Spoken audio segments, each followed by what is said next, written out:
Play Store et App Store. L'information est le meilleur carburant pour faire fonctionner les machines pour un développement durable. La photographie de l'actualité, c'est aussi sur siaminfo.com, notre plateforme dynamique. Chers téléspectateurs, bonsoir à tous et bienvenue dans votre émission. Monsieur Bangora, bonsoir. Monsieur Tono, bonsoir et bienvenue. Bonsoir. Sur le plan national comme sur le plan...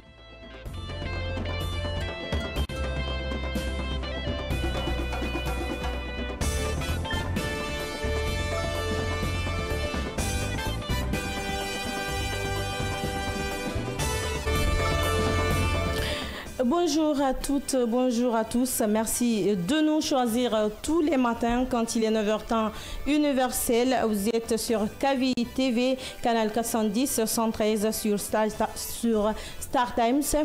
Vous nous suivez à la radio sur la 89.5. Vous pouvez également nous suivre à travers nos réseaux synchronisés Facebook, YouTube sur KVI TV ou télécharger notre application mobile à travers App Store ou Play Store. KVI Media pour suivre tous nos programmes. Vous êtes dans votre émission, le scanner, votre émission d'analyse et de décryptage. Au menu de ce matin, par décret présidentiel rendu public ce jeudi soir à la télévision nationale, le président de la transition, Mamadi Doumbouya, a officiellement convoqué le corps électoral guinéen pour l'élection présidentielle fixée au 10 mars 28 décembre 2025. Ce décret, qui fait suite après libération du Conseil des ministres, détermine l'heure de l'ouverture et de la fermeture des bureaux de vote, ainsi que d'autres détails qui concernent le scrutin.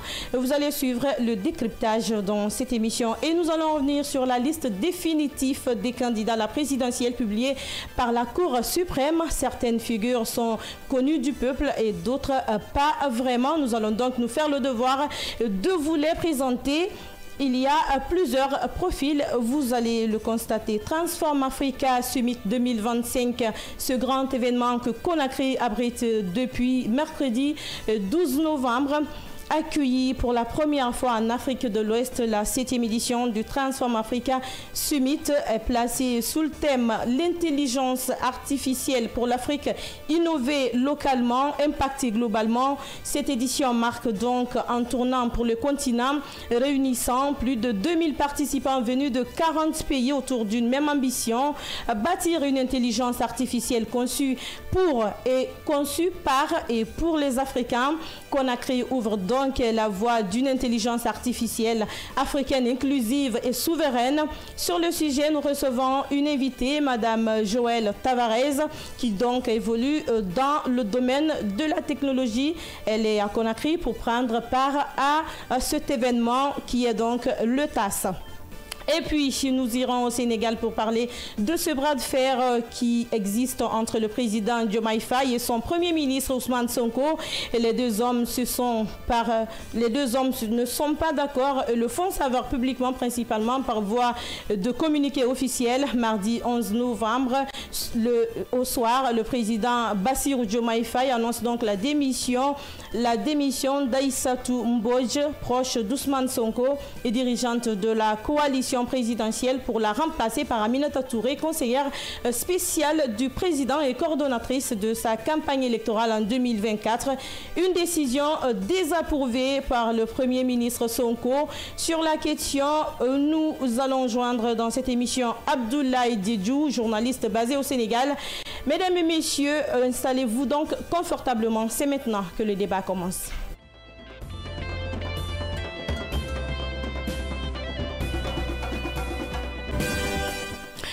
Merci d'être des nôtres si c'est maintenant que vous le faites.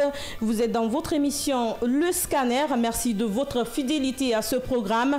Avec moi dans ce studio, sur ce plateau, Monsieur Yaya Diallo, bonjour. Bonjour Kébé, bonjour à tous. Bonjour à Mohamed Leba. Bonjour Fatou Kébé, bonjour à tous. Et notre invité déjà sur ce plateau, bonjour Madame Joëlle Tavares. Bonjour Madame Kébé, bonjour à tous. Bienvenue. Merci.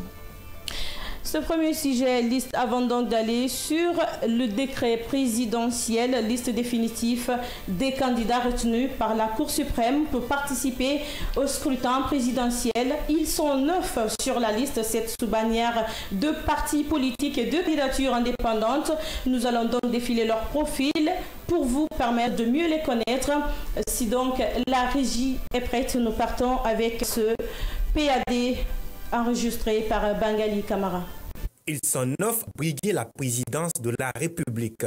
9 profits pour une seule ambition chez la Guinée. Parmi eux, Abdoulaye Yero Baldé, économiste et homme politique, ancien ministre de l'Enseignement supérieur et ex-cadre de la Banque centrale. Fondateur du parti Frondega, il prône la réforme d'un système éducatif, une gouvernance économique rigoureuse et la transparence dans la gestion publique. Autre visage connu, Hagamakale Kamara, diplomate chevronné et ancienne ministre des Affaires étrangères, juriste de formation. Elle a occupé plusieurs postes de responsabilité, dont celui d'ambassadrice de Guinée en France. C'est sa deuxième candidature à la présidentielle. Elle défend la place de la femme dans la gouvernance et la diplomatie active au service du développement. Ibrahima Abessila, ingénieur en énergie et président du parti NGR, fait également partie des candidats retenus. Ancien ministre de l'énergie, il milite pour une Guinée moderne, autosuffisante sur le plan énergétique et ouverte aux investissements privés. Vient ensuite Dr Faya Lansana Milimono, enseignant et président du Bloc libéral. Connu pour ses positions fermes en faveur des droits humains et la démocratie, il incarne une figure d'intégrité politique. Abdoulaye Kourouma, président du RRD, fait partie des plus jeunes prétendants à la magistrature suprême. Ancien député sous le régime d'Alpha Condé, il plaide pour la moralisation de la vie publique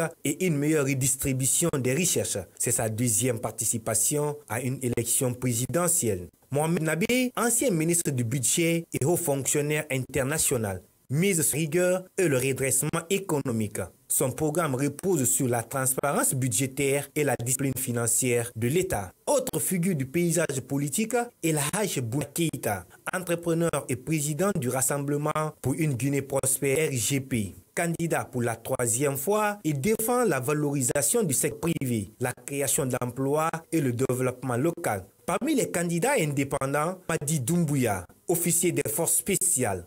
Il s'impose comme un acteur dans la scène nationale depuis 2021. Formé en France et en Israël, il est connu pour avoir conduit la transition marquée par la lutte contre la corruption et la refondation de l'État. Sa vision repose sur la stabilité, la sécurité et la consolidation des institutions. Enfin, Mohamed Cherif Tunkara, opérateur économique et ancien cadre du secteur minier, se présente également en indépendant. Moins connu de la politique, il est l'un des rares candidats à avoir le quota nécessaire de parrainage. 9 candidats, 9 itinéraires, mais un même objectif, convaincre les Guinéens qui sont l'alternative pour une Guinée unie, forte et prospère.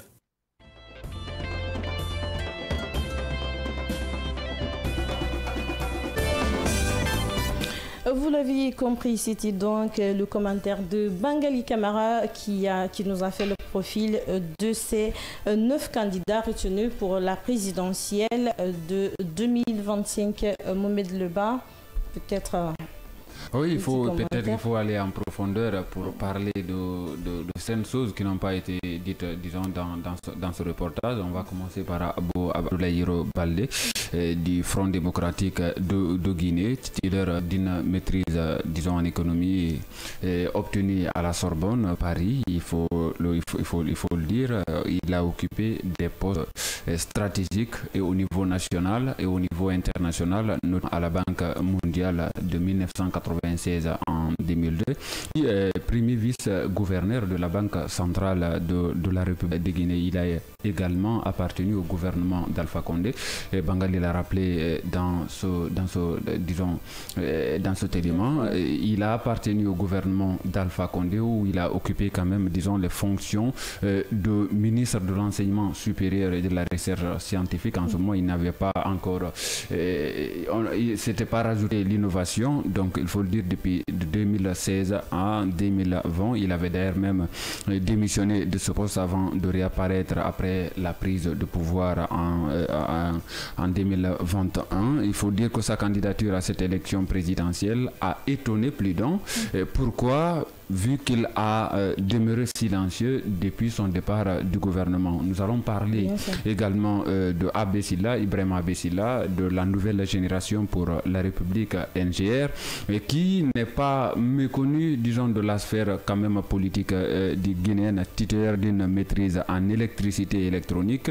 Il est également titulaire d'un master, dit-on, en ingénierie électrique. Abessila a été ministre de l'électricité, il faut le dire, selon son dernier passage quand même, au sommet de l'État. Il a été ministre de l'électricité, de l'hydraulique et des hydrocarbures au sein du gouvernement dirigé actuellement par au sein du gouvernement Mohamed Beavogui, avec à sa tête le président Mamadi Doumbouya.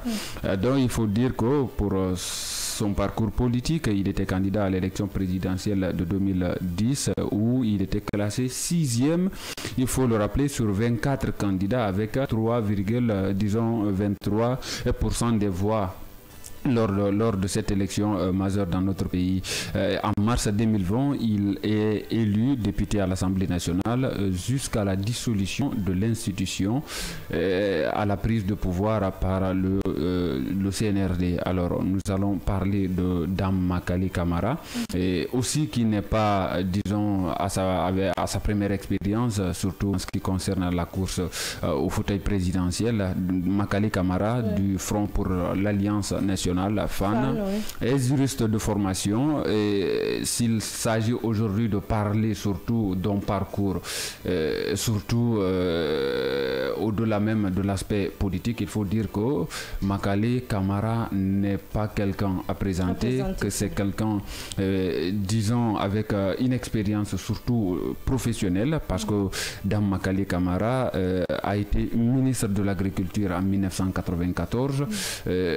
Après cela, mais bien avant cela, elle a été secrétaire générale, et surtout aussi elle s'est toujours inscrite quand même sur la liste des personnes quand même qui luttent contre les mutilations génitales, toutes les questions qui concernent les femmes et les filles.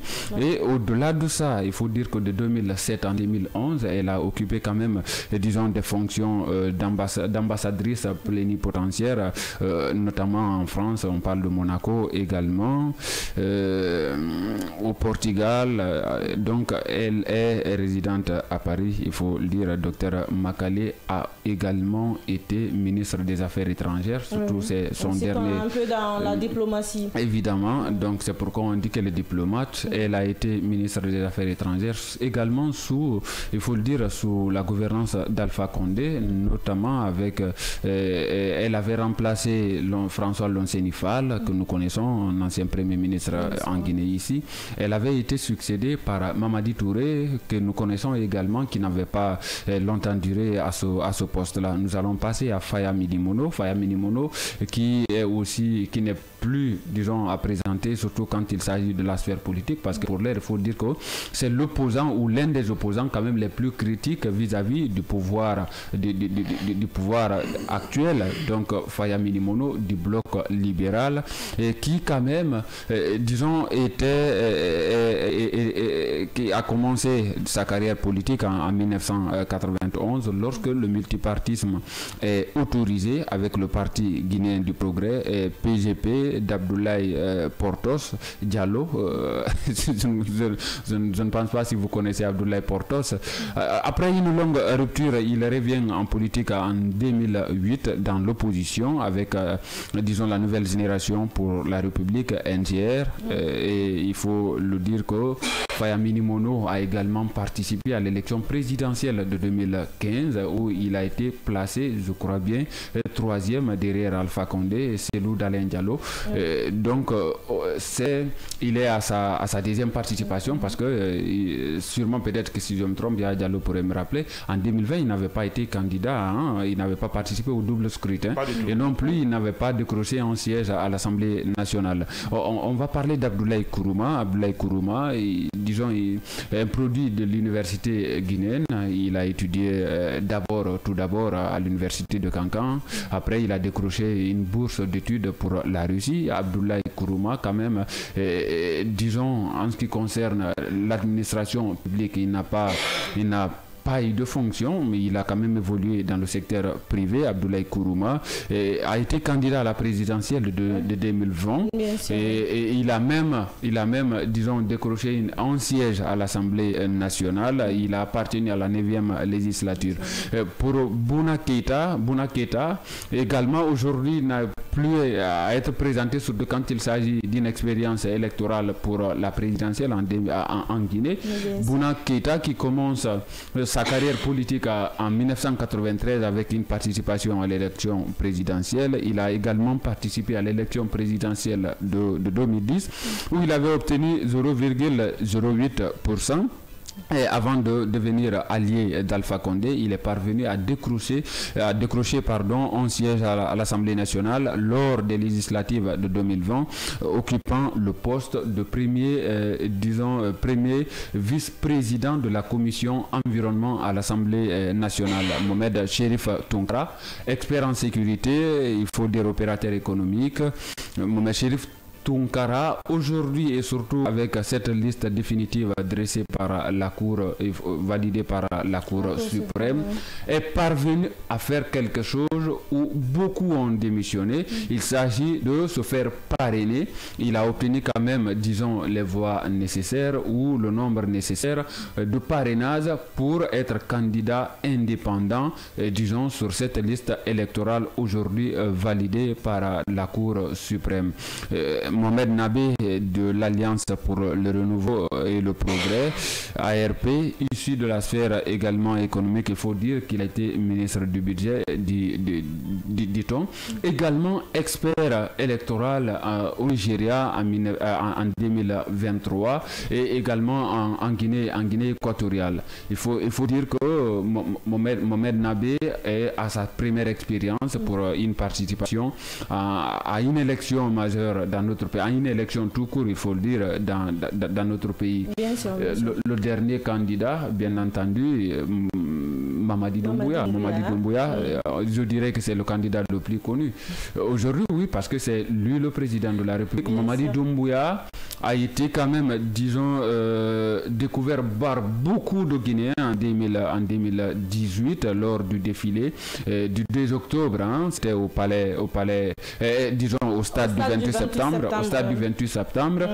Mamadi Doumbouya, qui à la tête, disons, du groupement des forces spéciales, voilà, est tombeur d'Alpha Condé le 5 septembre 2021. Depuis 2021, il occupe le fauteuil présidentiel. C'est lui qui dirige la transition dans notre pays. Donc aujourd'hui, ce n'est plus nécessaire de revenir sur ce qu'il est. Mamadi Doumbouya, on pourrait dire, vu son statut de président de la République, quand même, les zones les plus reculées du pays où même l'électricité n'y a. Quand vous demandez à un enfant, il pourrait vous dire que réellement le président de la République est Mamadi Doumbouya et il est candidat indépendant au même titre que Mohamed Cherif sur cette liste électorale. Bien. Vous l'avez compris, c'était donc le profil des candidats retenus par la Cour suprême. Il y en a qui sont bien connus du public et d'autres, par contre, ne le sont pas. Donc, quand on parle de ceux connus, bien sûr, il faut noter le président Mamadi Doumbouya. Donc, parlant de ça, nous allons donc partir sur ce décret présidentiel qui a été publié ce jeudi soir à la télévision nationale. Le président de la transition, Mamadi Doumbouya, a officiellement convoqué le corps électoral guinéen pour l'élection présidentielle fixée au dimanche 28 décembre 2025. Selon le contenu du décret pris après libération du Conseil des ministres, les bureaux de vote seront ouverts à 7h et fermeront à 18h sur l'ensemble du territoire national. Le décret précise également que conformément à l'article 79 du Code électoral, le scrutin se déroulera au moyen d'un bulletin unique. Le décret désigne plusieurs départements ministériels chargés de la mise en œuvre de cette décision, notamment le ministère de l'administration du territoire, et de la décentralisation, celui des affaires étrangères, de la justice, de la sécurité, de la défense nationale, de l'économie et des finances, ainsi que du budget. La Direction générale des élections DGE et l'Observatoire national autonome de supervision du référendum constitutionnel et des élections au NASUR sont également mandatés pour veiller à l'application effective de ce décret conformément à l'article 341 du Code électoral. Yaya Diallo. Je crois que c'est le contenu du décret. Ce qu'il faut dire désormais, c'est plus officiel de cette élection, puisque c'est vrai qu'il y avait un décret quand même qui avait fixé la date pour le 28 décembre prochain, mais l'appel au corps électoral n'avait pas été effectué. Je crois que ça, c'est les dispositions constitutionnelles qui l'exigent, et finalement, nous sommes là-dedans. Donc, c'est désormais plus officiel. Les Guinéens sont appelés aux urnes le 28 décembre prochain pour élire leur prochain président de la République. Donc, c'est acté et les dispositions sont assez claires dans ce décret-là. Il y a un certain nombre de ministères et de directions, des institutions pour ainsi dire aussi, qui sont impliquées et qui doivent jouer justement les rôles pour justement rendre cette journée beaucoup plus paisible et surtout réalisable. Donc ça veut dire tout simplement que c'est quelque chose qui concourt à un travail collectif et qui implique nécessairement un certain nombre de départements, un certain nombre de directions, un certain nombre d'institutions pour pouvoir justement au bon déroulement en amont et en aval. Parce que le processus électoral, c'est pas que pendant les élections. Nous avons avant les élections qui doivent être fondamentalement préparées, pendant les élections et après les élections, puisqu'il y aura naturellement certes des contestations et pourquoi pas aussi un second tour s'il y a lieu justement qu'on puisse aller à cela. Donc il y a tout un travail qui nous attend. Ce n'est qu'un début, nous sommes dans le processus et on verra bien ce qui va se passer justement lors de ces campagnes électorales, puisque c'est désormais officiel, la voie elle est ouverte, et bien on verra bien ce qui va se passer. Voilà, si donc compris, on part directement donc pour la présidentielle 2025. Les dispositions sont en train d'être prises par l'État, le gouvernement guinéen, pour que ce jour-là, pour que le scrutin soit vraiment paisible. On va aller sur cet autre sujet. Nous parlons ici du Transform Africa Summit, TAS, principal forum africain sur la transformation numérique qui se tient à Conakry depuis mercredi 12 novembre et doit prendre fin ce vendredi même. C'est un événement qui regroupe des chefs d'État, des ministres, des régulateurs, des leaders mondiaux du secteur privé, des investisseurs, des entrepreneurs et des innovateurs. Bien avant donc d'aller avec l'invité de la mine au numérique, la Guinée qui vient d'inaugurer le plus grand projet minier de son histoire devient aujourd'hui hôte du plus grand sommet technologique africain. Deux événements de symbole, notre pays entre-t-elle dans une nouvelle ère, comme l'a annoncé Rose Paula Prissemou, la ministre des Postes, des Télécommunications et de l'économie numérique à l'ouverture des travaux de ce sommet. Yaya Diallo. Oui, je crois que c'est un rendez-vous assez intéressant pour notre pays. C'est une première dans notre pays qu'on puisse accueillir plus d'une cinquantaine d'États chez nous ici pour que nous parlions disons de cette... Une première dans la sous-région même. Hein. Justement, on le dit justement, puisque c'est vrai que les défis sont multiples dans ce secteur-là, que ce soit en Guinée ici ou dans certains États voisins. Mais en ce qui concerne la République de Guinée, ici, il faut le dire, les besoins sont pressants. Les besoins sont pressants et je crois que c'est une occasion pour la République de Guinée d'exprimer ces besoins-là et éventuellement mutualiser ses forces avec certains États pour pouvoir faire face à ces défis qui sont existentiels au niveau de l'Afrique tout entière. C'est vrai qu'il y a des proportions différentes.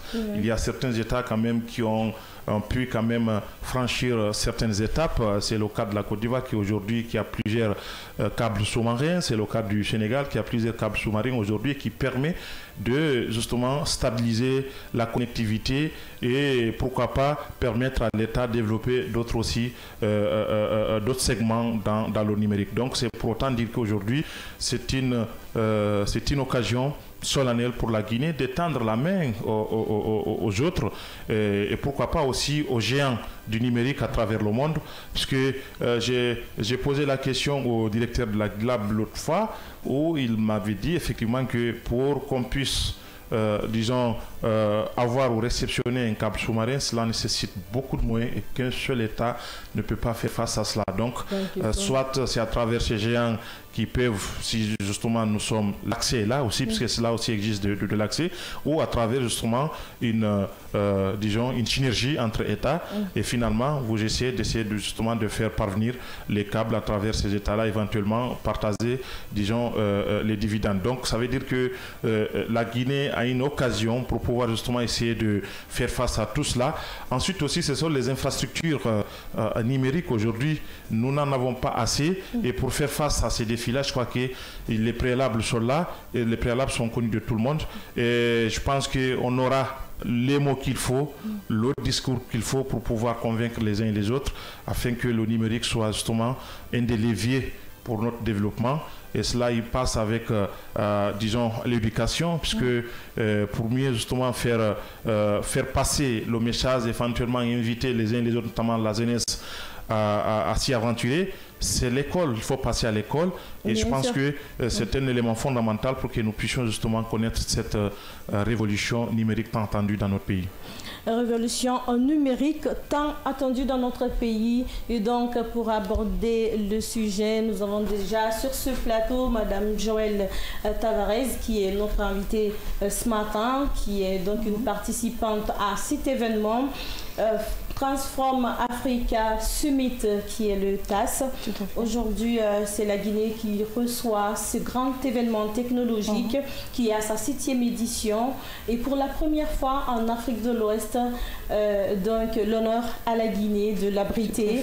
Vous êtes aujourd'hui en Guinée pour prendre justement part à cet événement. Qu'est-ce que cela représente, avant d'aller sur d'autres questions, qu'est-ce que cela peut représenter pour la Guinée? Déjà, merci de nous donner cette opportunité de partager en fait les retours du TAS. Et pour moi, c'est vraiment un honneur d'être là, au TAS aussi. Smart Africa a fait un très très grand travail dessus. Et c'est vraiment un essor pour la Guinée. Parce que c'est pas... ça concerne en fait tous les pays africains. Et c'est vraiment, c'est la première fois, comme le disait le CEO de Smart Africa au gala à son discours. C'est une première. La Guinée a battu tous les records du TAS depuis qu'ils l'ont commencé. Et c'est vraiment le premier pas pour la Guinée vers le numérique pour nous. Et pour moi, mon ressenti, c'est que c'est ensemble. Il faut vraiment avoir tous ces présidents qui étaient là, tous les ministres qui se sont déplacés des différentes régions de l'Afrique pour venir, et ensemble, c'est ensemble qu'on peut avancer. Et c'est comme le disait votre invité aussi qui est là. Votre confrère, excusez-moi. Donc votre confrère, que vraiment c'est ensemble qu'on peut avancer. Il faut vraiment se donner la main aujourd'hui pour le numérique et pour pouvoir avoir une Afrique qui s'élève en fait au niveau du numérique, surtout avec l'IA qui est le thème principal du TAS. Et c'est aujourd'hui pour moi et pour tous ceux qui sont dans le numérique, l'IA, les nouvelles technologies avancent très vite, mais on se rend compte que plus ou moins on n'est pas en bas, on est vraiment à un niveau où c'est maintenant qu'il faut agir et qu'il faut s'entraider et monter ensemble pour l'Afrique, tous les pays en fait. Transformer toutes les infrastructures et avoir des collaborations et des partenariats avec les différents pays de la région pour pouvoir avancer. Justement, Et la question se pose, comment avancer ensemble? La question, elle est pressante. Comment les pays africains peuvent s'épauler, bien entendu, avec des proportions différentes du point de vue du développement du numérique? Comment? Écoutez, c'est prendre le levier sur ceux qui sont déjà avancés. Par exemple, vous prenez le cas du Rwanda, Smart Africa qui est là aujourd'hui. C'est vrai qu'ils sont assez avancés dans le numérique et c'est prendre ces pays-là qui sont déjà avancés et se tenir la main, faire des partenariats, des collaborations dans l'éducation, dans les développements des stratégies IA, dans les développements des stratégies de régulation et de conformité et avancer ensemble. C'est vraiment avoir une synergie au niveau de tous les pays, même si chacun a sa manière d'évoluer et de faire comme vous disiez, c'est tendre la main à d'autres pays, par exemple pour la Guinée, pour par exemple développer la fibre optique, le réseau, l'Internet, tout ça qui sont des problèmes dans beaucoup de pays. Donc c'est quelque chose, il faut commencer là et avancer ensemble. À tous les niveaux. Sûrement vous avez écouté, vous avez suivi le discours du président de la République de Guinée lors du lancement, qui disait quand même qu'il y avait, enfin qu'il avait dévoilé ou exprimé, disons, cette connexion qui pourrait lier non seulement le projet Simandou à ce programme, disons, technologique. Est-ce que vous pensez aujourd'hui que ce programme Simandou, d'une part, qui prend en compte surtout ces questions-là, pourrait permettre notamment à la Guinée de quand même pouvoir résoudre beaucoup plus de problèmes liés à la technologie? Oui, tout à fait, parce que je pense qu'au niveau de Simandou apporte vraiment un essor au niveau de l'économie en général pour la Guinée, et c'est aussi l'opportunité, la fenêtre pour pouvoir vraiment travailler non seulement avec l'Afrique, avec les différents pays d'Afrique, mais aussi avec l'international, avec les autres pays à l'étranger, pour pouvoir justement accélérer tout le développement des infrastructures localement et pouvoir avoir cette avancée en fait au niveau local pour pouvoir développer tout ce qui est infrastructure et tout ce qui vient avec en fait à la base, à avoir la bonne fondation en fait pour démarrer au niveau de tout ce qui est numérique. Aujourd'hui, ce Transform Africa Summit 2025 quand même s'avère comme étant un forum, disons, d'investissement, mais il y a une question aujourd'hui qui reste posée. Comment connecter ou comment parvenir à connecter les innovateurs avec les investisseurs?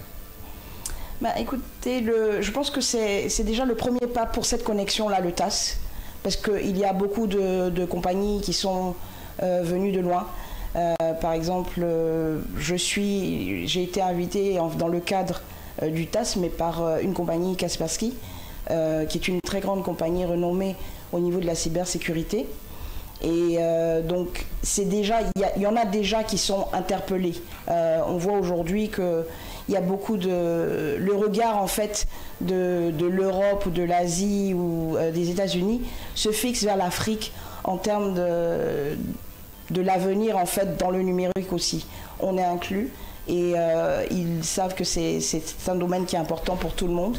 Et c'est vraiment, comme on dit, il faut commencer déjà à tendre la main, regarder ce qu'il y a, les gens qui sont venus et vraiment avoir des stratégies de collaboration. C'est ensemble qu'on avance, pas chacun de son côté ou des trucs comme ça, mais vraiment ensemble on peut avancer. Je pense que l'IA par exemple est quelque chose qui est nouveau, comme je disais précédemment, pour tout le monde. Donc c'est l'opportunité pour l'Afrique de se démarquer aussi et de faire sa propre histoire au niveau de sa transformation numérique. Bien. Alors le TAS. Vas-y. Le TAS, vous y participez, hein, puisque c'est pas encore fini, c'est aujourd'hui, je crois bien que...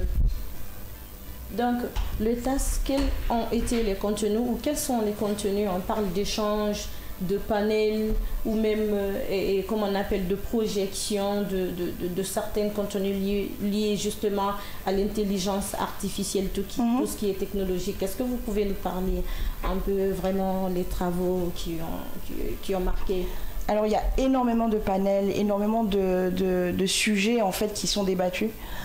Pour nous spécifiquement avec Kaspersky, puisqu'on est partenaire avec eux. Et donc dans ce cadre-là, Smart Africa a étendu une invitation pour nous au TAS. Par rapport à un projet, donc effectivement c'est l'IA qui est à l'honneur, mais il y a aussi l'inclusion du genre au niveau de tout le paysage numérique, spécifiquement pour nous dans la cybersécurité, mais c'est partout dans la transformation digitale et dans le numérique en général. Il y a des sujets d'investissement, il y a des sujets de régulation. C'est vraiment avoir une synergie au niveau de tout ce qui est stratégie pour l'IA, qui est aujourd'hui le point focal du futur dans le numérique, qui est une grande qui fait partie de façon primordiale dedans, surtout en Afrique. Donc c'est quelque chose c'est les points majeurs qu'on a pu voir, mais sinon il y a énormément de sujets, je ne pourrais pas tous les énumérer, mais il y a énormément de sujets qui sont tout aussi intéressants les uns que les autres, à chacun, le côté finance, le côté investissement, comme je vous dis, et tout ça c'est important. C'est important justement le côté financier par les gens, parce que quand même les nouvelles technologies quand même exigent beaucoup de moyens. Et la mobilisation de ces moyens consiste, disons, à ce que les États puissent avoir des projets bancables pour pouvoir demander de l'argent vis-à-vis des géants ou d'autres partenaires qui sont en avance. Alors, à la lecture de ce que vous venez de dire ici et de ce qui ressort de ces 2 journées-là, est-ce qu'on peut dire que oui, c'est parti, le décollage technologique pour la Guinée, pour le continent? Je pense que c'est parti. C'est comme je disais, pour moi le TAS c'est vraiment quand on regarde en fait tous les pays qui sont présents aujourd'hui et pas seulement en termes de représentants, mais au niveau des présidents qui ont fait le déplacement. C'est parti pour vraiment discuter au niveau des investissements et ce qui est nécessaire, pas seulement par rapport au TAS ou par rapport à la Guinée, mais pour chacun, parce que chacun a besoin des autres pour pouvoir évoluer. Si on ne peut pas se dire qu'on va évoluer en fait par rapport à l'Afrique si tous les pays ne collaborent pas entre eux et avancer ensemble, c'est monter ensemble. Donc pour moi c'est vraiment un point, c'est vraiment le départ, c'est la course qui commence et vraiment c'est le TAS, c'est vraiment le point d'entrée. Alors, puisqu'on échange quand même autour de l'avenir disons numérique, notamment du continent, est-ce que jusqu'ici, parce que c'est aujourd'hui je crois la clôture de cet événement-là, est-ce qu'il y a eu des grandes décisions prises jusque-là par rapport justement à cet avenir-là? Je pense que je n'ai pas participé à tous les panels, mais je pense que oui, il y a eu beaucoup de décisions qui ont dû se prendre au niveau des présidents. Il y a eu des déjeuners ministériels, des petits déjeuners ministériels où il y a eu des discussions et même au niveau de la régulation, au niveau du CAR. Et je pourrais pas exactement parce que j'y étais pas, mais je sais qu'il y a vraiment le TAS a été le point pour pouvoir vraiment discuter des choses qui sont des points focalisants de la transformation numérique, non seulement en Guinée, mais pour tous les autres pays qui sont venus et pour tous les pays de l'Afrique en fait, en général. Alors, vous êtes au TAS au nom, je crois, d'un réseau. Tout à fait. D'un réseau de technologie. Dites-nous, quel a été votre rapport à cet événement-là? Comme je vous ai dit, on a été invité par Kaspersky. On était invité par Kaspersky, qui est une compagnie internationale qui est dans la cybersécurité spécifiquement. Et nous avons eu un partenariat avec eux par rapport à un projet qu'ils avaient sur l'inclusion du genre, avoir beaucoup plus de femmes dans la cybersécurité et dans la technologie en général. Donc nous sommes ici pour promouvoir le projet en soi, très simplement, c'est un test d'orientation qu'on a créé qui se base sur les valeurs, les intérêts et la personnalité des jeunes femmes. Et on fait passer le test et ça leur donne en fait 6 filières dans la cybersécurité où par rapport à leurs valeurs et leurs intérêts, ça leur dit voilà les 2 premières, ça leur donne plusieurs, mais les 2 premières sont ces filières-là qui seraient intéressantes pour elles par rapport à leur passion, leurs intérêts et qui pourraient les intéresser. Est-ce que vous pouvez nous parler de ces filières dont il s'agit? Donc vous avez différentes... la cybersécurité c'est très large, mais nous avons par exemple au niveau opérationnel, donc vous avez le réseau, qui est mon expertise par exemple, la sécurité des infrastructures de réseau.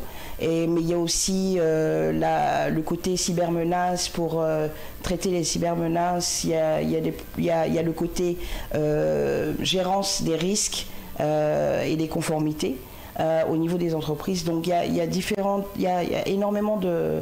Et ça c'est que 6, mais il y en a beaucoup plus. Mais bon, par rapport au test, on est obligé de se limiter à 6. Et donc c'est un test de 24 questions qui prend 3 à 4 minutes. Et je l'ai passé puisque je suis dans la cybersécurité, juste pour voir en fait si vraiment l'idée qu'on avait et on a travaillé avec des docteurs dans le domaine pour pouvoir définir les questions vraiment qui allaient vraiment avoir un bon résultat. Et quand j'ai passé le test, effectivement, mes résultats en fait qui étaient les plus élevés, c'était dans la filière dans laquelle je suis. Donc ce qui montre que le test marche et c'est l'opportunité pour nous. Donc comme vous disiez, en tant que réseau, donc moi je fais partie des Abidjanaises InTech et des Africaines InTech. Donc c'est un réseau qui est basé en Côte d'Ivoire. Mais pas seulement en Côte d'Ivoire. Donc nous avons commencé en Côte d'Ivoire et aujourd'hui nous avons le Togo, les Togolaises InTech, le Cameroun InTech, le Sénégal InTech et nous profitons en fait qui sont couvertes aujourd'hui parce que comme il y a beaucoup de pays maintenant qui sont impliqués, c'est un réseau de femmes qui sont dans l'entrepreneuriat, dans le partage et dans l'entraide en fait des femmes dans le numérique et dans la transformation digitale pour tous les domaines et qui permettent en fait de sensibiliser beaucoup plus de femmes à rentrer dans le numérique aussi pour rééquilibrer un peu la balance parce qu'effectivement le numérique en général partout, pas seulement en Afrique mais partout dans le monde, c'est plus un monde on dirait des hommes, mais c'est pas limité aux hommes. Donc tout le monde, et il faudrait qu'on ait cette balance là pour pouvoir avancer beaucoup mieux en fait au niveau du numérique. Et les Africaines InTech en fait aujourd'hui on profite en fait de l'invitation au TAS et aussi du projet Kaspersky pour pouvoir démarrer les Guinéennes InTech. Donc on est venu aussi puisqu'il y a des femmes ici qui sont des battantes et qui ont créé leur propre structure justement pour pouvoir aider par rapport aux défis qu'elles ont ici. Et nous, on vient vraiment pour dire il y a un environnement ici qui est propice à pouvoir aider. Et on vient dans le sens où démarrer les Guinéennes InTech et les accompagner pour qu'elles puissent implémenter et qu'on puisse tous ensemble travailler ensemble. Parce qu'après, c'est pas juste... Guinéenne InTech sera Guinéenne InTech, mais c'est pour ça qu'il y a la couverture au niveau des Africaines InTech, parce que c'est toute l'Afrique qui avance ensemble. Alors, vous vous intéressez à la gente féminine plus particulièrement, parce que vous avez dit que le constat est que les technologies sont beaucoup plus, disons, pratiquées par les hommes, pas qu'en Afrique. Tout à fait. Dites-nous, quel est l'intérêt suscité par cette gente féminine à travers vos différents déplacements à travers la sous-région? Est-ce que ça suscite de l'intérêt au sein de la gente féminine, au nom de laquelle vous vous battez? Tout à fait. Je veux dire, je vous prendrai le cas de la Guinée par exemple, mais c'est partout pareil. Le projet, on a eu à contacter donc une école ici, le groupe scolaire Adja Bilkissou Ba, et le directeur nous a offert une invitation en fait de venir parler aux jeunes filles de son école et à tous les élèves en général. même si notre point focal était sur les jeunes élèves. Donc on a eu à échanger avec les élèves de la 6e à la terminale pour leur parler de l'avenir en fait de l'Afrique, qui est le numérique, on est obligé de faire avec. Aujourd'hui, le numérique est partout, dans tous les domaines, peu importe qu'on veut être médecin ou travailler dans les banques, dans tous les domaines, le numérique rentre en compte. Donc c'est quelque chose qui est important et il faut commencer dès le jeune âge en fait à insérer cette immersion dans ce domaine-là pour les jeunes. Et pour nous, c'est spécifiquement les jeunes femmes. Et c'est vrai que pour moi, c'est la cybersécurité, mais c'est aussi dans le numérique en général. Et quand on a fait passer le test donc aux jeunes élèves, des femmes, et c'était intéressant, leur retour pour la majorité, c'était oui, j'avais jamais pensé que je pourrais avoir une opportunité de faire ce genre de travail ou d'entrer dans ce genre de filière. Donc c'est une ouverture pour nous, une opportunité de mettre la graine en fait dans les jeunes femmes afin qu'elles puissent se dire, pas forcément qu'elles doivent le faire parce que c'est une question de passion, mais qu'elles aient cette idée que je peux le faire. C'est aussi une opportunité pour moi, c'est aussi un chemin pour moi par rapport à tant d'autres. Très bien. Bien. Alors Madame Joëlle, je crois que vous pouvez donc livrer votre dernier mot. Je dis merci à la Guinée, merci à Smart Africa, merci à vous qui nous avez invités aujourd'hui. Et pour moi, c'est vraiment un grand combat par rapport à l'inclusion des femmes, comme on parlait. Pour nous, on ne vient pas remplacer ou c'est pas ça le débat. Le débat, c'est vraiment d'apporter la balance au niveau des idées et des développements dans le numérique. Comme on dit, la femme apporte en fait une autre perspective qui est différente des hommes, et c'est cette synergie-là, cette combinaison-là qui fait qu'on peut avancer beaucoup plus et innover localement et avoir cet impact global pour le TAS. Bien, Madame Joëlle Tavares, je rappelle que vous êtes une dame qui évolue, vous êtes sortante revenue là-dessus dans le cadre du numérique. C'est un plaisir de vous recevoir sur ce plateau. Merci donc à vous d'accepter notre invitation. Merci à vous. Eh bien, Transform Africa Summit, le TAS, qui est un événement qui regroupe en ce moment même à Conakry plus de 40 pays qui se mettent ensemble pour atteindre justement la souveraineté numérique à travers l'Afrique. Nous partons sur cet autre sujet cap sur le Sénégal. Il y a un bras de fer entre le président Diomaye Faye et son premier ministre Sonko. Aujourd'hui, je crois, jusqu'à présent, ce bras de fer continue. Dans cette émission, nous allons recevoir un journaliste basé à Dakar qui va donc un peu revenir sur ce qui se passe jusqu'à présent par rapport à ce litige-là. Mais bien avant, Yaya Diallo, peut-être que nous allons essayer de décrypter un peu cette actualité. Écoutez, c'est une actualité qui fait le choura de la presse sénégalaise mais aussi régionale. On en parle un peu partout parce que nous connaissons les conditions d'élection du PASTEF à la tête du Sénégal. Ne parle pas de Sonko puisque c'est lui qui était jusqu'en 2024 le patron du PASTEF. Et finalement, il a eu des démêlés judiciaires, ce qui a abouti à une condamnation.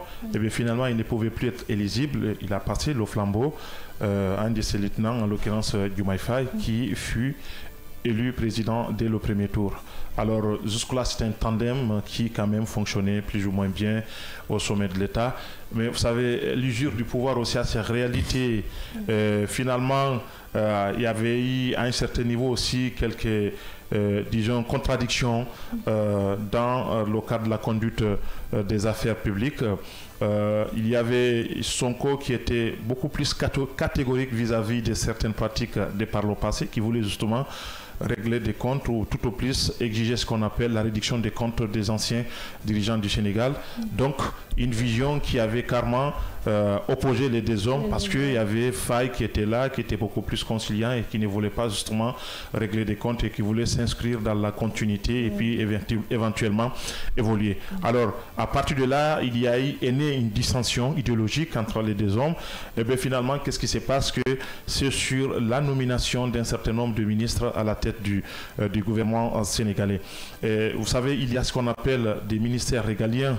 Alors, dans ce ministère régalien, il ressort que tous ceux qui ont été nommés, justement, ne relevaient pas du choix du Premier ministre Ousmane Sonko, et par ricochet, ce sont des ministres qui ne l'obéissaient pas. Et il a eu l'occasion de le souligner, où il dit que si, effectivement, en tant que chef du gouvernement, ces ministres ne l'obéissaient pas, c'est parce que tout simplement, ils bénéficiaient plus ou moins du soutien du chef de l'État, ou tout au plus de la complaisance du Bassirou Diomaye Faye. Donc ça a suscité de l'émoi, et si vous avez constaté, il y a eu un remaniement au niveau du gouvernement sénégalais, où justement certains de ces choix ont été pris en compte. C'est le cas de l'actuel ministre de la Justice, donc qui est très proche, issu du PASTEF, aussi proche d'Ousmane Sonko, donc qui fut désigné comme étant intérimaire au niveau de la primature. Donc c'est le cas aussi au niveau du ministère de l'Intérieur, parce que vous savez, au Sénégal aussi, le ministère de l'Intérieur, c'est lui qui coordonne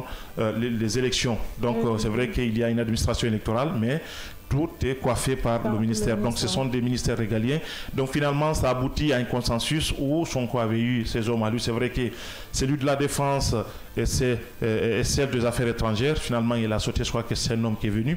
C'était quand même des ministères ou des ministres qui n'étaient pas en mode de sainteté avec le ministre Sonko. Au-delà de ça aussi, il y a des divergences idéologiques sur un certain nombre de questions liées à la diplomatie internationale, liées à la coopération économique avec le Mali. Donc tout cela conclut effectivement à l'exacerbation de cette division au sommet de l'État.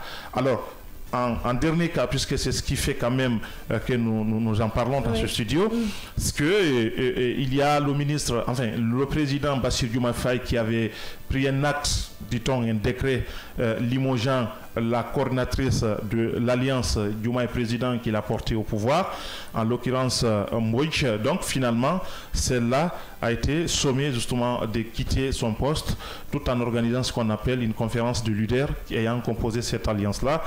Mais finalement, une chose qui a été contestée, mal vue par le PASTEF qui reste jusque-là dirigé par Ousmane Sonko, donc qui avait justement opposé une fin de non-recevoir, et qui avait d'ailleurs dit que le président, je cite, Bassirou Diomaye Faye, n'a ni le pouvoir, encore moins le droit de limoger la coordinatrice de l'alliance Diomaye président, parce que tout simplement, précise ce communiqué du PASTEF, le président Diomaye Faye a été désigné candidat du PASTEF et non le président du PASTEF, encore moins le président de cette coalition. Donc, pour le parti PASTEF majoritaire à l'Assemblée nationale, c'est une affaire interne. Donc, au niveau. Le Premier ministre qui désapprouve complètement la décision du président Diomaye Faye. Nous allons donc continuer le débat. Nous partons d'abord avec la pause publicitaire. On se retrouve derrière.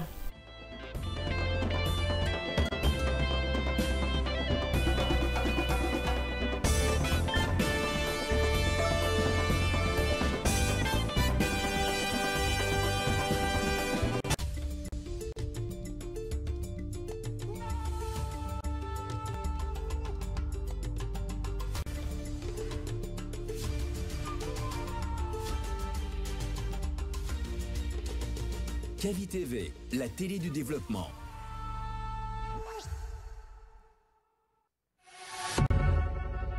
Vous pouvez désormais suivre l'ensemble de nos programmes via notre application disponible sur Play Store et App Store.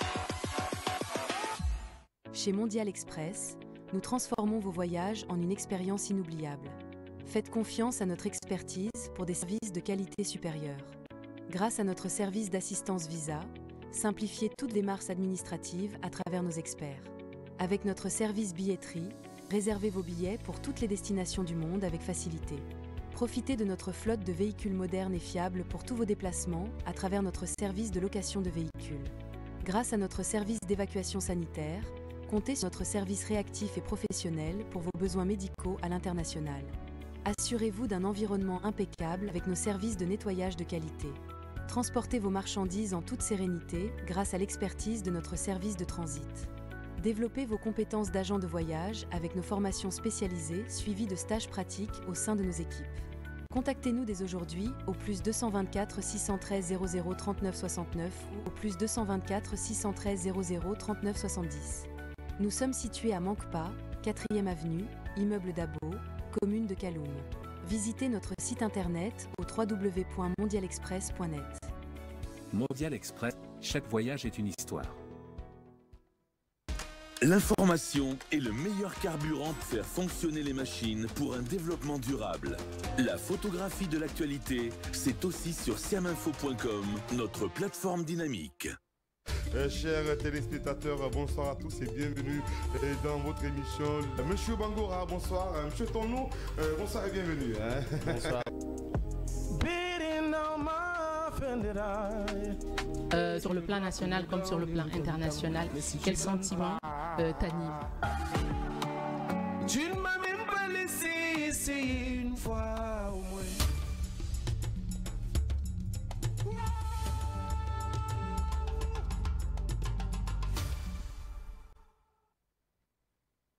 Kavi TV, regardez la lumière. Kavi TV, la télé du développement. Tu t'appelles sur la carte d'identité nationale Marie-Louise Ouamounou. Oui. Ton nom d'artiste aussi, c'est Marie-Louise. C'est Marie-Louise Ouamounou. Pourquoi tu n'as pas changé?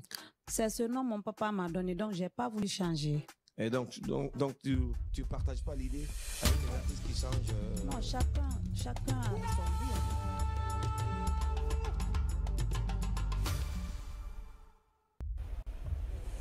Kavi TV, regardez la lumière. Kavi TV, télé du développement.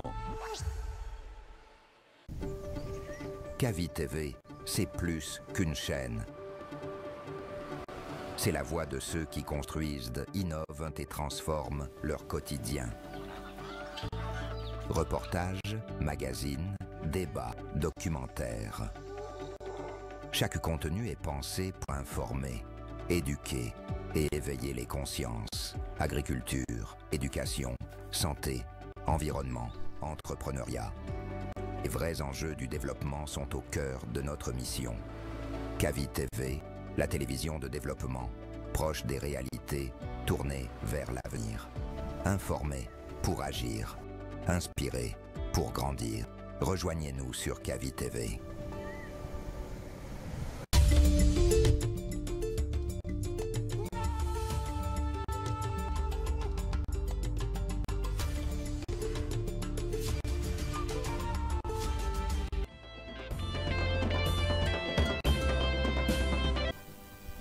Merci de nous préférer, merci bien à vous d'être des nôtres si c'est maintenant. Vous le faites, vous êtes dans votre émission Le Scanner. Nous allons donc rester au Sénégal pour parler de ce différend qui existe. Le président Diomaye Faye et son premier ministre Ousmane Sonko. Ce sujet, nous avons joint un invité du côté légal. C'est un journaliste basé donc à Dakar. Il s'agit de Abdoulaye Diédhiou qui est déjà en ligne, je crois bien. Bonjour, monsieur Abdoulaye Diédhiou.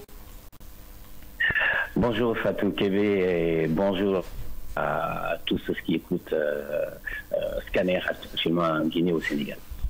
Merci à vous d'accepter notre invitation. C'est moi, merci beaucoup. Eh bien, d'abord, pour commencer, dites-nous, Diédhiou, que s'est-il réellement passé pour en arriver à cette nouvelle tension entre le président et son premier ministre? Alors, Fatou, je pense que pour comprendre cette tension entre le Premier ministre Ousmane Sonko et le président Diomaye Faye, on peut prendre pour repère le Terra Meeting du 8 novembre dernier. Et à l'occasion, justement, on a vu Ousmane Sonko, fidèle à sa façon de faire, lancer plusieurs pics et à la limite même défier Diomaye Faye sur plusieurs points politiques. Et il y a également surtout des points qui ont marqué l'attention, c'est lorsque Ousmane Sonko s'est attardé sur les cas, on va les nommer comme ça, les cas Abdourahmane Diouf et Mimi Touré. Alors, Abdourahmane Diouf, c'est l'actuel ministre de l'Environnement, Et Mimi Touré a été Premier ministre sous l'ère Macky Sall et elle avait quitté le navire APR de Macky Sall avant l'accession au pouvoir du tandem Diomaye Faye et Sonko. Alors, sur ces cas-là, on a vu Ousmane Sonko, il s'est d'abord attaqué à Abdourahmane Diouf en disant que, voilà, il avait, ce dernier traîné des casseroles, qu'il avait même précipité certains marchés qui, au final, avaient été empreints de... Il avait, à l'endroit de Mimi Touré également, et Ousmane Sonko avait dit que ces dernières également étaient épinglés par des dossiers à scandale et qu'au moment venu, le monde saura et la justice fera son travail. Mais dans tous les cas, Ousmane Sonko, sur un ton de menace d'ailleurs, avait dit clairement que le ministre Abdourahmane Diouf, il est hors de question qu'il reste au pouvoir et clairement qu'il va l'éjecter. Il a tenu le même discours à l'endroit également de Mimi Touré en disant que Mimi Touré, qui est membre de la coalition Diomaye président, qu'il aurait appris que certains étaient en train, et quand il dit certains, il faisait allusion justement à Diomaye Faye et consorts, que certains étaient en train de tout faire pour éjecter Aïda Mbodj, qui est qu'on appelle Aïda Mbodj, à tête de cette coalition Diomaye président, pour mettre à la place une dame. Voilà comment il a dit. Mais bon, clairement, il faisait allusion à Mimi Touré. Alors ça, c'était vraiment le passage de ce discours-là qui va par la suite envenimer la situation. Parce que 3 jours après cette déclaration-là, le président Diomaye Faye, il a pris une décision. Non seulement il a maintenu Abdourahmane à son poste, il faut rappeler que Abdourahmane Diouf est au Brésil par un sommet international. Il a fait revenir pour justement aller présenter son dossier, le dossier de son ministère à l'Assemblée nationale. Et juste après, Abdourahmane Diouf est retourné au Brésil pour continuer à prendre à son poste, comme pour dire à son écoute, parle, toi tu es là. Il a tout simplement c'est qu'elle est très proche de Ousmane Sonko. Donc Diomaye a éjecté Aïda Mbodj à la tête de la coalition Diomaye président. Et figurez-vous qui est remplacé Mimi Touré. Et tout le monde sait qu'entre Mimi Touré et Ousmane Sonko, c'est vraiment pas les grands amis. Alors ça a été traduit ou décrypté comme un désaveu cinglant, une réponse nette et claire que Diomaye Faye a apporté à Ousmane Sonko, histoire de lui dire, écoutez, le grand patron ici, c'est moi qui prends les décisions. Mais comme je l'ai dit tout à l'heure, ça, la rencontre le terrain meeting et tout ce qui s'est passé là-bas n'a été que la suite de plusieurs autres actes qui ont été posés par notamment Ousmane Sonko. On se rappelle, au mois de juillet déjà, Ousmane Sonko, alors que le président Ousmane Sonko avait réuni les membres de son parti et à l'occasion, il avait clairement dit que le Sénégal n'avait pas un problème n'avait pas un problème politique, etc., mais qu'il avait un problème de gestion, un problème de leadership, et que le président, en clair, que le président Diomaye Faye n'avait pas l'étoffe pour diriger, et il avait, en ironisant, dit, écoutez, s'il ne peut pas, qu'on me laisse moi diriger, qu'il me laisse diriger. Il ne s'est pas arrêté là. Il avait même attaqué, entre guillemets, le président Diomaye Faye en disant que ce dernier ne le défendait pas assez contre les attaques que lui, Ousmane Sonko, subissait de la part, évidemment, des gens de l'opposition qui, certains, selon lui, l'insultaient, certains le traitaient en tout cas de tous les noms d'oiseaux, et que Diomaye Faye ne faisait rien pour que la justice entre en action et justement envoie en prison à la limite, en tout cas traduise en justice ces gens-là qui l'attaquent. Voilà. Et à la suite de cette sortie-là, il y a eu une rencontre internationale à Dakar, je pense que c'est le mois dernier, alors qu'il y avait plusieurs chefs d'État qui étaient sur place. Ousmane Sonko s'était, entre guillemets, attaqué au président africain en disant qu'il ne prenait pas, on va le dire comme ça, leur responsabilité, et que c'était ça le gros problème. Alors, un discours comme ça qu'il a tenu, alors que le président sénégalais lui-même, son président, était dans la salle. Vous voyez, donc c'est autant d'actes qui ont été posés par Ousmane Sonko, mais que Diomaye avait répondu par le silence. Et la goutte d'eau, on va dire, qui a fait déborder le vase, c'est justement la meeting où il a pris des décisions à la place du président Diomaye Faye, qu'il lui a rendu en répliquant, en prenant des décisions fortes. Et justement, pour les cas Aïda Mbodj et le ministre Abdourahmane Diouf. Alors, est-ce qu'on peut dire que ces divorces annoncés peut probablement s'avérer, disons, consommés dans les jours à venir? Alors, ça, c'est qui est là en ce moment. Tout le monde, au niveau des prévisions, etc., les observateurs sont unanimes à dire que voilà, le divorce, il est là, c'est une question de temps. Même si cette question a été évoquée très longtemps par des politiques d'abord, ensuite par les autres. Et à chaque fois que ça se passait, je veux dire, je fais référence à tout ce que je viens de dire tout à l'heure, les différents actes qui ont été posés par Sonko pour la plupart les réponses timides apportées par Diomaye Faye. Et au sein du PASTEF, les gens relativisaient en disant que oui, entre Sonko et Diomaye, ce tandem-là, c'est d'autres personnes au sein de l'opposition notamment qui essayaient de tout faire pour apporter pour que le divorce, mais qu'en réalité entre les deux que voilà il n'y avait aucun problème là. Mais au fur des temps et les derniers événements ont montré au sein du PASTEF voilà, c'est plus ça, et que qu'on redoutait se dessine clairement. Aujourd'hui, ce qu'il faut retenir, c'est qu'au sein du PASTEF, et ça c'est dira, même les plus hautes autorités au sein du PASTEF vous le diront, Ousmane Sonko en premier vous le dira, il y a des clans au sein du PASTEF. C'est-à-dire qu'aujourd'hui, au sein du... vous avez des gens qui se réclament pro Ousmane Sonko, et c'est tellement visible au niveau des débats qui s'organisent, des débats politiques qui s'organisent au niveau des télé, ou même au niveau de la radio, ou même des interventions dans des quotidiens de la place.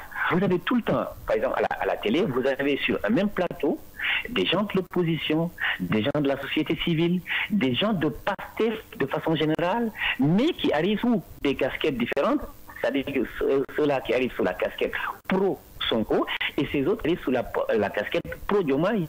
Et il arrive très souvent que les deux, je veux dire, ceux qui sur le même plan à Diomaye. Alors, monsieur... Ne c'était pas attends. On a un problème de réseau. Monsieur Dedjou, vous êtes là? Oui. D'accord. Oui, vous avez dit que Ousmane Sonko a posé beaucoup d'actes ou même des propos dépassés à l'endroit du président de la République du Sénégal, alors que celui-ci est resté silencieux. Comment est-ce que vous pouvez expliquer donc le silence du président? Est-ce qu'aujourd'hui on peut dire que Ousmane Sonko se croit le détenteur du pouvoir au Sénégal? Alors, est-ce que Ousmane Sonko se croit détenteur du pouvoir au Sénégal? Je crois qu'aujourd'hui, au regard de la puissance d'Ousmane Sonko au sein du gouvernement, également du PASTEF, mais pas que, si on prend également au mot le président Diomaye même, c'est lui qui, face à la presse, a dit, en réponse à une question du journaliste, super fort Sonko. Et ça, s'il y a eu des mesures qui ont été prises et qui ont conforté ce statut de Premier ministre super fort d'Ousmane Sonko. Il y a également, si vous prenez sur question judiciaire, conduit en prison des hommes politiques, des chroniqueurs. Beaucoup d'entre eux ont été arrêtés, envoyés en prison pour des délits, entre autres, pour entre autres infractions. Celle-là où on dit qu'il y a eu offense au Premier ministre ou offense à une autorité qui exerce ou une partie des pouvoirs du président de la République. Alors, tout ceci vous renseigne sur la puissance, le pouvoir exercé aujourd'hui par Sonko. Et lui, il est conscient également de ça. Il sait que son pouvoir-là, ou en tout cas ce pouvoir qu'il a, cette position qu'il a là, oui, de sa grosse cote de, voilà, c'est surtout sa cote de popularité au sein du PASTEF. Aujourd'hui, la machine politique de PASTEF qui est au pouvoir, mais elle est tenue à 100%, on va le dire comme ça, par Ousmane Sonko. La preuve patente est le rassemblement, le dernier rassemblement qu'il a amené ici, qu'il a tenu avec le Terramu. Démonstration de force, mais c'était surtout une façon de dire au président Diomaye Faye, avec tout ce qui se dessine comme fissure et divorce probable, que écoute, vous avez peut-être la machine étatique, mais le pouvoir de la rue, comprenez le pouvoir des militants du PF. Et surtout face à cette mobilisation que nous avons tous vue, est-ce que Diomaye Faye en partie, disons, senti comme étant aussi faible de mobilisation, ce déclic ou cette goutte d'eau qui a fait quand même déborder l'eau, est-ce qu'on peut se dire aujourd'hui que Ousmane Sonko a du mal à se débarrasser, disons, de sa casquette, surtout d'opposant? Alors, a du mal à se débarrasser de sa casquette d'opposant. Il pourra vous dire, écoutez, moi, hier j'étais opposant, je le savais. Aujourd'hui, je suis Premier ministre, j'en suis conscient aussi. Vous la dites comme ça. Mais ce que nous pouvons dire en tant qu'observateurs, c'est que dans analysant le discours de Sonko, il y a une très ressemblance.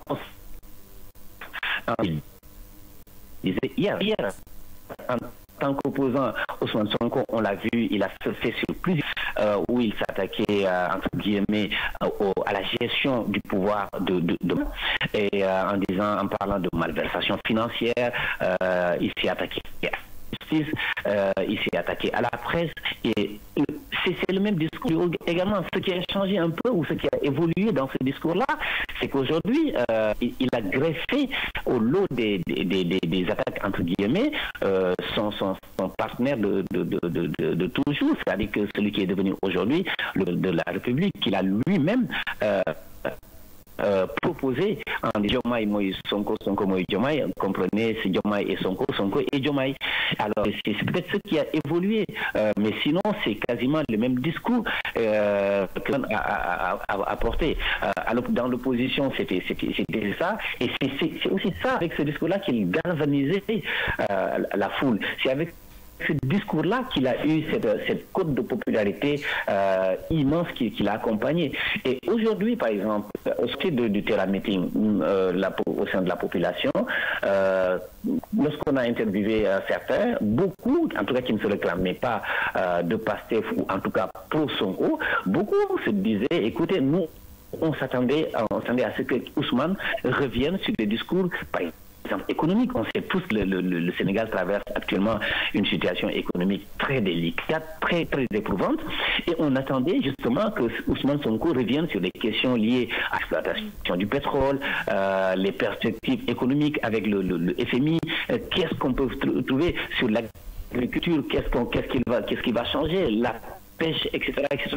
On attendait sur ces questions de développement, mais il était sur ses leviers habituels, c'est-à-dire revenir un peu sur la gestion du parti de Macky Sall, s'attaquer à la justice en disant qu'il n'est pas défendu comme il le faut, etc., etc. Donc c'est vraiment cette casquette d'Ousmane Sonko opposant que l'on revoit aujourd'hui encore en tant que Premier ministre, mais on ne le voit pas réellement comme chef du gouvernement, censé revenir, en tout cas, revenir sur des questions de développement et en perspective nous dire voilà où on en est, voilà où on voit sur le plan économique, il a à la limite juste brossé lors du Terra Meeting en disant que oui, nous avons pris des mesures, nous avons pris des réformes et nous vous demandons, vous, peuple de PASTEF, pour ne pas dire les Sénégalais, à serrer encore la ceinture pour 2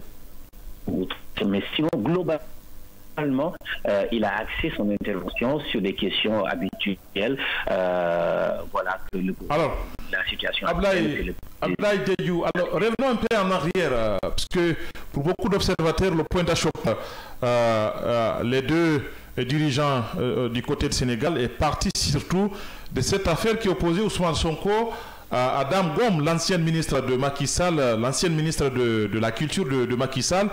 Finalement, Sonko a été condamné. Il avait demandé justement l'annulation de cette condamnation auprès du Conseil constitutionnel, ce qui a été rejeté. Et à partir de là, Sonko et son clan du PASTEF avaient estimé effectivement que ce sont des manœuvres de l'établissement sénégalais, y compris ses opposants à l'interne et à l'externe, qui manœuvraient pour ne pas qu'il soit éligible à la prochaine élection présidentielle. Est-ce que tout cela ne concourt pas effectivement à cette déchirure qui se dessine entre les deux personnalités? Alors, je pense que le ministre, c'est pas Damboy, c'était plutôt Mamba Ignan, qui est actuellement exilé, on va dire ça comme ça, au Canada. Alors, c'est vrai que ce dossier-là, ça a été un dossier qui a d'abord divisé Sonko et Macky Sall. Sonko étant certain que Macky Sall a tout fait pour mettre ce dossier-là en avant pour l'empêcher de se présenter. Au final, d'ailleurs, c'est ce dossier qui a empêché à Sonko d'être candidat et qui a fait que finalement, c'est Diomaye qui a été porté. Alors, ce dossier a suivi son cours, même avec l'accession au pouvoir du tandem. Il y a une dernière décision ultime qui a été rendue, mais qui n'a pas été rendue en faveur de Sonko. La décision a tout simplement confirmé toutes les décisions qui ont été rendues en première instance et au niveau des instances supérieures qui ont suivi.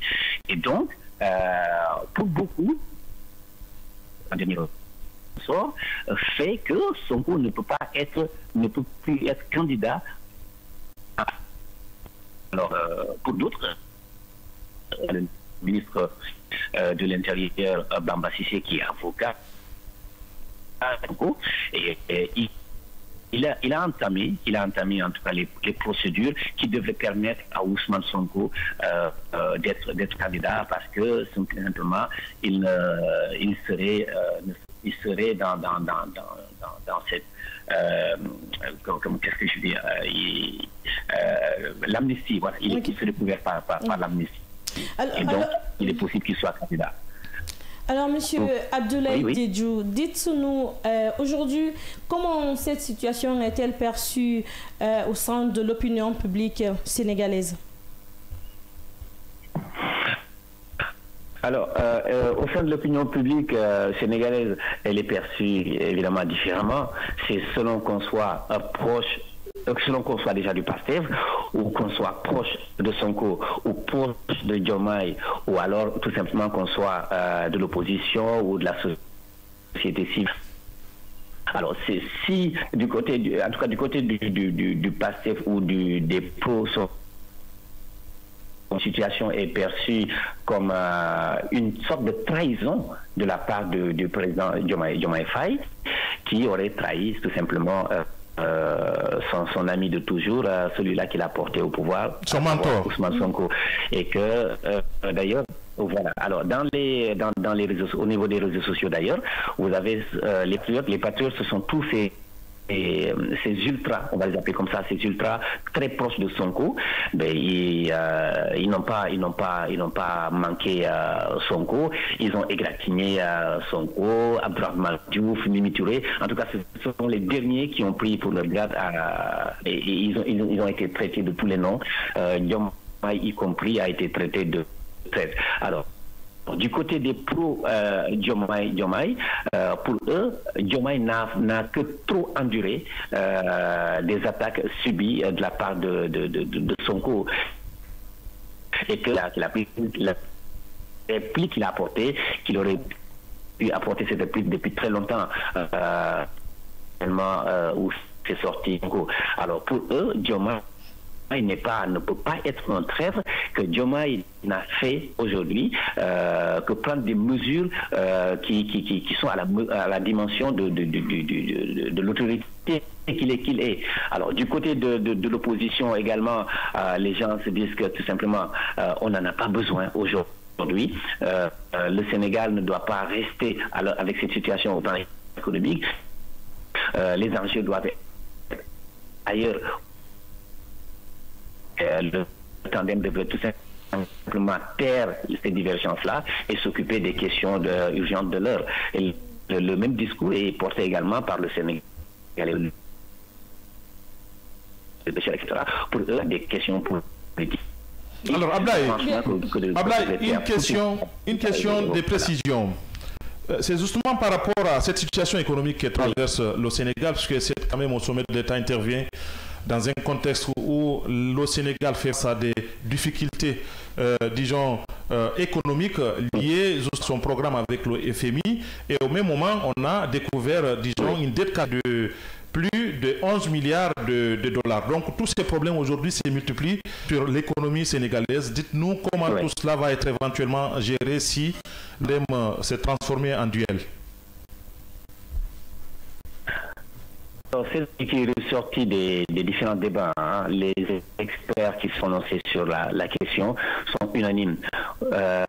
Cette question ne va faire qu'accentuer davantage les problèmes que comme on le sait tous, depuis le mois d'avril dernier, les autorités de l'État et ceux-là du FMI ont multiplié les rencontres justement pour essayer de trouver un accord et qui pourrait aboutir à un financement d'un programme. Et depuis le mois d'avril, on est passé de rencontre à rencontre et jusqu'à ce jour, il n'y a toujours pas eu de programme. Et si jamais et l'État du Sénégal ne parviennent pas à un accord de financement d'un programme, ça va être catastrophique pour le pays, parce que si l'FMI dit écoutez, niet, on ne le fera pas, mais c'est que le Sénégal verra les portes des autres bailleurs être fermées. Parce que lorsque le FMI vous accorde un financement, mais c'est une caution sérieuse pour les autres bailleurs. Tous vont venir. La preuve, depuis lors, les négociations sont en cours. Au Sénégal, on n'a toujours pas reçu un financement venant des autres bailleurs. Tous attendent justement l'aboutissement des négociations entre le Sénégal et le FMI. Malheureusement, aujourd'hui, on croise les doigts en se disant on prie pour que le FMI accorde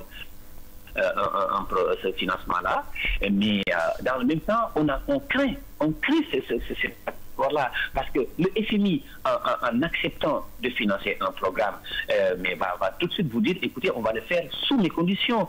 Et ça veut dire quoi? Ça veut dire que le FMI va dire au Sénégal, écoutez, vous allez vous départir de plusieurs subventions. Peut-être, je donne comme ça des exemples, et le FMI peut dire, écoutez, vous avez subventionné le carburant et il faut que ça saute, pour l'électricité, les bourses familiales, il faut que ça saute, etc. Alors que ces subventions-là ont un poids considérable sur la vie, sur le quotidien des Sénégalais.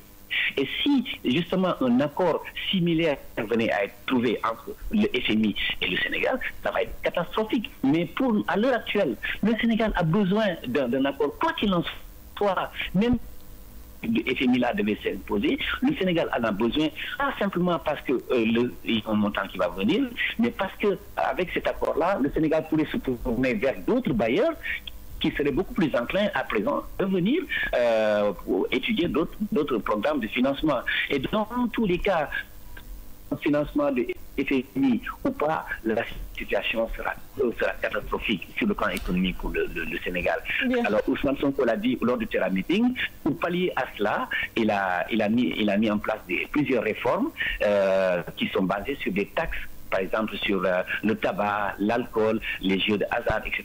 Bon, ils essaient de colmater par tous les moyens.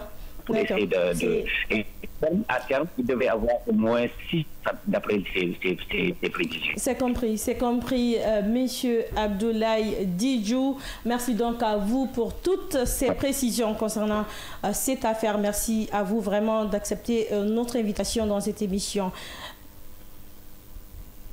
Je rappelle que vous êtes journaliste basé à Dakar. Alors, Mohamed Leba, je crois qu'on est à la fin de l'émission. Peut-être on va remettre ça une autre fois pour vraiment débattre de ce sujet, puisque c'est quand même de l'actualité. Hein.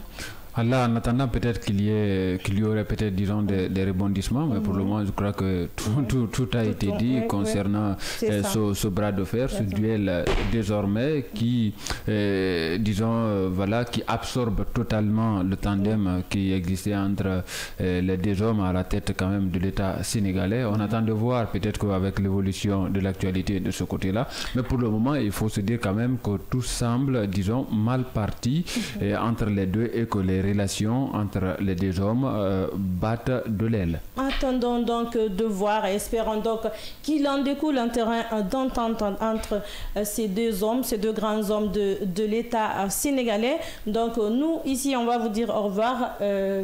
Merci à vous, Yaya Diallo. Merci Fatou Kébé, merci à tous. Merci Mohamed Leba. Merci Fatou Kébé, merci à tous. Merci à vous, chers auditeurs et téléspectateurs. C'en est terminé pour ce numéro du Scanner. D'ailleurs, dernier numéro de la semaine. On se donne rendez-vous pour le lundi pour le premier numéro de la semaine avec Abdallah Kamara.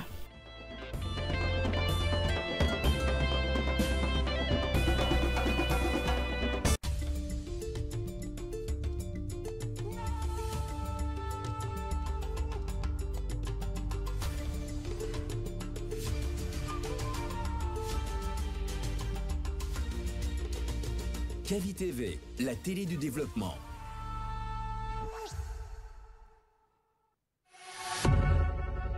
Vous pouvez désormais suivre l'ensemble de nos programmes via notre application disponible sur Play Store et App Store.